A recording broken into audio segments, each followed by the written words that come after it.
ठीक है बच्चों, क्वेश्चन है a heavy rope of mass capital M मान लो, ठीक है ना। कोई कैपिटल एम की मास की हैवी रोप है, लेंथ उसकी एल है और यूनिफॉर्म है। रोप कैसी? यूनिफॉर्म। यूनिफॉर्म का मतलब समझते हो ना, मास पर यूनिट लेंथ क्या है इसका? सेम है, ठीक। सो लेंथ एल है, लेंथ कितना है बच्चों इसका? एल है। Is hanging from elevator, is hanging from elevator, is hanging from elevator. Okay, now मतलब एक लिफ्ट है, एलिवेटर है। Find tension at the distance x, find tension at a distance x from A, x from point A. ठीक है students, अब देखिए diagram आपको किस तरीके से दिया हुआ है यहाँ पर। ठीक, तो डायग्राम आपको कुछ इस तरीके से दिया हुआ है। ये आपका एलिवेटर है, ठीक है ना, और एक इसमें आपकी रोप है।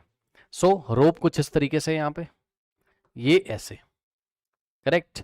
ये आपकी रोप है पॉइंट ए से, ये पॉइंट ए है आपका। पॉइंट ए से x डिस्टेंस पे जब आप चले जाओगे, ठीक, यहां पर पॉइंट ए से x डिस्टेंस पे, ये वाले पॉइंट पे आपको क्या निकालना है?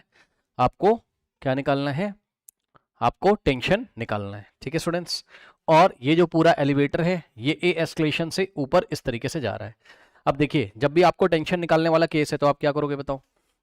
आप क्या करोगे यहाँ? आप क्या करोगे, यहाँ से इस रोप को ब्रेक करके ये एक ब्लॉक बना लोगे, एक ये ब्लॉक, और दोनों को स्ट्रिंग से बांध दोगे इस तरीके से, ठीक। और ये वाले पॉइंट पे टेंशन निकाल लोगे, ठीक। तो ऐसे इस टाइप के सिमिलर क्वेश्चंस मैंने आपको कराए हुए हैं। सो सॉल्यूशन देखिए किस तरीके से करोगे इसका। सॉल्यूशन में आपने क्या किया बच्चों? आपने क्या किया? ये पूरे एलिवेटर को, यानी कि पूरे फ्रेम को आप यहां पर बना लीजिए इस तरीके से, डॉटेड लाइन की हेल्प से, ये ऐसे, ठीक। क्योंकि आप अपना ऑब्जर्वर कहां बैठाओगे? इस लिफ्ट में बैठा के इस सवाल को सॉल्व करोगे, ठीक। सूडो फोर्स से कर रहे थे कल हम लोग, याद होगा आपको। चाहो तो आप बाहर से भी कर सकते हो, कोई दिक्कत नहीं है, बट थोड़ा कॉम्प्लिकेटेड कभी कभी सिचुएशन हो जाती है जब मोशन हो रहा होता है। अब यहाँ तो बहरहाल रोप का कोई मोशन हो नहीं रहा है, बट फिर भी चलिए देखिए। नाउ स्टूडेंट्स, अब देखो क्या करोगे। यहाँ से इसको ब्रेक करोगे, एक ब्लॉक आएगा ऊपर, ठीक। और जो ऊपर ब्लॉक आएगा बच्चों, ये इस तरीके से यहाँ एक स्ट्रिंग होगी, ऐसा आपको सोचना पड़ेगा। ठीक, देखिए ये एक स्ट्रिंग है, और इसके बाद बच्चों यहाँ पर क्या करोगे? ये ब्लॉक लोगे, सही है। और इस ब्लॉक का मास आपको कितना लेना पड़ेगा, वो आपको यहां से समझ में आएगा जब पूरे रोप का जो लेंथ है यहां से यहां तक एल है, ठीक। तो यहां से देखिए बच्चों, ध्यान सुनो, यहां से आपने इसको ब्रेक किया और फिर स्ट्रिंग लगा दोगे, यहां पर आप फिर से स्ट्रिंग लगाओगे। क्या आप समझदार हो? ये वाला जो ऊपर वाला पोर्शन है वो मैंने आपको यहां पर दिखाया ब्लॉक के फॉर्म में, और ऊपर वाला पोर्शन जो है उसको इस ब्लॉक के फॉर्म में दिखाया, वो स्ट्रिंग से यहां पर बंधा होगा। और फिर यहां से जहां से आपने ब्रेक किया वहां फिर से एक स्ट्रिंग आएगी और नीचे वाले ब्लॉक को आप दिखाओगे, ठीक। सो यहां पर देखिए एक ब्लॉक हम यहां पर ले लेंगे इस तरीके से, ठीक। अब बच्चों ध्यान से चेक करो, दोनों ब्लॉक्स के मास निकालोगे, कैसे निकालोगे? यहां पर देखिए जरा। सबसे पहले ये जो पूरा लेंथ है, एल लेंथ का मास कितना है? मास ऑफ एल लेंथ कितना है? Mass of L length, L length का टोटल मास कितना है? कैपिटल एम, यूनिटरी मेथड लगाओगे, ठीक। तो 1 यूनिट लेंथ का मास कितना हो जाएगा? m by L. So mass of 1 unit length कितना हो जाएगा? m by L. सुनो, 1 यूनिट का लेंथ कितना हो गया? m by L. तो x यूनिट्स का लेंथ कितना हो जाएगा? इसको x से मल्टीप्लाई करोगे। So mass of x unit length कितना हो जाएगा यहां से?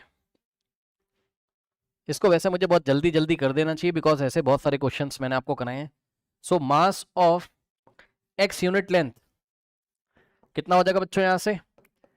m by L into X. अब ध्यान दो, अगर ये पूरा l था और नीचे ये x है, x का मास आ गया इतना, यानी कि नीचे वाले ब्लॉक का मास आप क्या लोगे? यहीं पे लिख दूं ब्लॉक में, नीचे वाले ब्लॉक का मास लोगे आप क्या? m by L into x, और ऊपर वाले ब्लॉक का मास कितना लोगे चेक कर लो। ऊपर वाले ब्लॉक का मास लेने के लिए ऊपर वाले पोर्शन की लेंथ कितनी बचेगी, एल माइनस एक्स।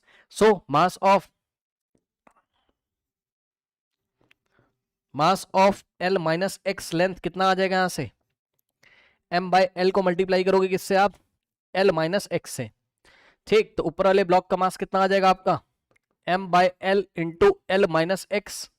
सही है। अब क्या करेंगे, अपना ऑब्जर्वर यहां लिफ्ट में बैठा दोगे, लिफ्ट ए एस्केलेशन से ऊपर जा रही है ये इस तरीके से, और दोनों ब्लॉक का फ्री बॉडी डायग्राम बनाओगे।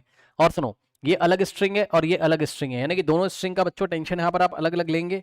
ठीक, और निकालना क्या है हमें, टेंशन कौन सा निकालना है। अगर आपने कहा कि यहां पर चलिए पहले मैं एफबीडी बनाता हूं, ठीक है ना, किसके पॉइंट ऑफ व्यू से एफबीडी बनाने जा रहा हूं, ऑब्जर्वर 2 के। सो फॉर ऑब्जर्वर नंबर 2 है ना, एफबीडी बनेगा किसका, ब्लॉक नंबर 1 का। तो ध्यान से चेक करेंगे स्टूडेंट्स, ये आपका ब्लॉक नंबर 1 है, इसकी एफबीडी कैसे आएगी, ध्यान से चेक करो बच्चों। ऊपर वाले में टेंशन T1 मान लीजिए, नीचे वाले में टेंशन T2 मान लीजिए, और T1 T2 में से आपको कैलकुलेट क्या करना है, तो जवाब है आपको कैलकुलेट करना है यहाँ पर क्या, T2। ठीक, या आप जिसको कैलकुलेट करना उसको T मान लो, T1 जो मानना है आप मान सकते हो भाई, कोई फर्क नहीं पड़ता है। मान लो इसको T1 बोला, इसको T2। सो T1 T2 में से किसको कैलकुलेट करना है, T1 को कैलकुलेट करना है। ऊपर वाला ब्लॉक देखो, ऊपर वाले ब्लॉक पे टेंशन लगेगा ऐसे T2 अवे, और ऊपर रिजिड सर्फेस से ऐसे नीचे। तो रिजिड सर्फेस दिखाने के लिए मैं आपको दिखा दे रहा हूँ, ये इस तरीके से यहाँ पे टेंशन लगेगा T2 नीचे, और इस ब्लॉक पे बच्चों टेंशन लगेगा अवे फ्रॉम द ब्लॉक। ठीक, ये इस तरीके से ये लग गया। देखिए T2, इसका वेट आएगा कहां पर, नीचे, तो इसका वेट आएगा बच्चों कितना, m by L, L minus X into G. So m by L, L minus X, ये तो इसका मास हो गया, g से मल्टीप्लाई कर दोगे वेट आ जाएगा m इंटू जी। ठीक, अब इसके बाद ध्यान से चेक करिए बच्चों, बहुत ध्यान से। इस ब्लॉक पे ये वाला टेंशन T1 भी तो लगेगा नीचे, तो इधर टेंशन लगेगा T1 बस।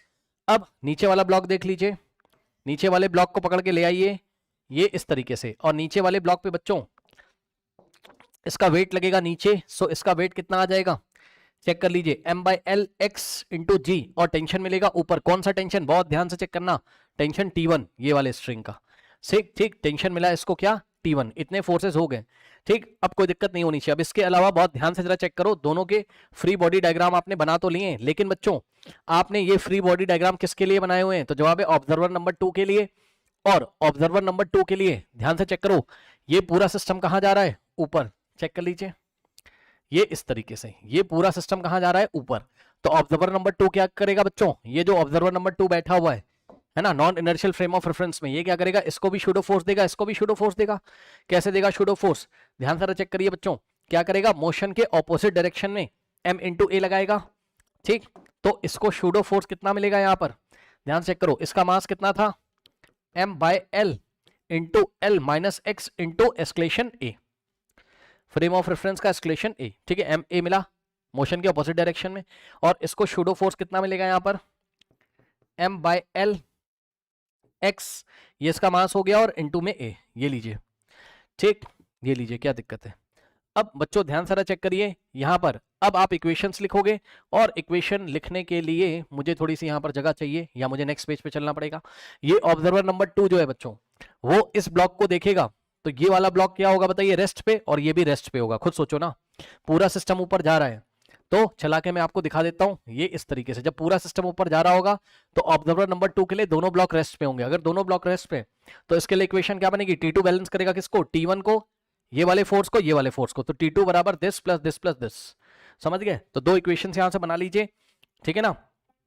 और एक बात बता दूं मैं आपको, ऊपर वाले ब्लॉक से शायद इक्वेशन बनाने की आपको जरूरत भी नहीं पड़ेगी, पता है क्यों, क्योंकि नीचे वाले ब्लॉक से ही यदि आप ध्यान से चेक करेंगे बच्चों, तो यहीं से आंसर आपका आ ही जाएगा, यहीं से आंसर आपका आ जाएगा, कोई दिक्कत नहीं है। T1 निकालने के लिए आप ऊपर वाले ब्लॉक को मत यूज करो, क्यों सर, क्योंकि ऊपर T2 भी आ रहा है ना। T2 से तुम्हें क्या मतलब है यार, तुम्हें सीधे सीधे यहां से इक्वेशन आ जाएगी, देख लो, तुम्हें सीधे सीधे नीचे वाले ब्लॉक से इक्वेशन आ जाएगी। यहां पर ध्यान से चेक करो, T1 है ना, ऊपर वाले ब्लॉक के लिए कुछ मत करो, T1 किसको बैलेंस कर रहा है, m by L X A, और plus m by L X G को। सही है, अब इसको आप थोड़ा सा सॉल्व कर लीजिए यहां पर, तो आपका आंसर यहां पर आ जाएगा। ठीक है students, m by L X common हो जाएगा, so m by L X common हो गया यहां पर, so tension T1 is equals to m by L X, ये फर्स्ट टर्म है, सेकंड टर्म दोनों में से कॉमन, और ब्रैकेट में क्या बचेगा, a प्लस जी बचेगा। ये लीजिए, क्या दिक्कत है, ठीक, क्या दिक्कत है। अब देखो, अगर इसी को डायरेक्ट करना होता एक स्टेप में हो जाता, कैसे, कैसे? आप नीचे वाले ब्लॉक का जब फ्री बॉडी डायग्राम बनाते तो सोचते ना कि ये टेंशन किसको संभाल लेगा, ये टेंशन किसको संभाल लेगा, इस ब्लॉक के वेट को, और इस ब्लॉक का वेट जब निकालेंगे तो m इंटू जी से निकालेंगे, तो m इसका मास हो गया इतना और g की जगह g इफेक्टिव रख देंगे। जब लिफ्ट ऊपर जाती है तो g इफेक्टिव कितना होता है, a प्लस जी। तो डायरेक्ट भी इसको हम कर सकते थे। इसका स्क्रीनशॉट ले लीजिए, फिर हम बढ़ते हैं नेक्स्ट क्वेश्चन की तरफ।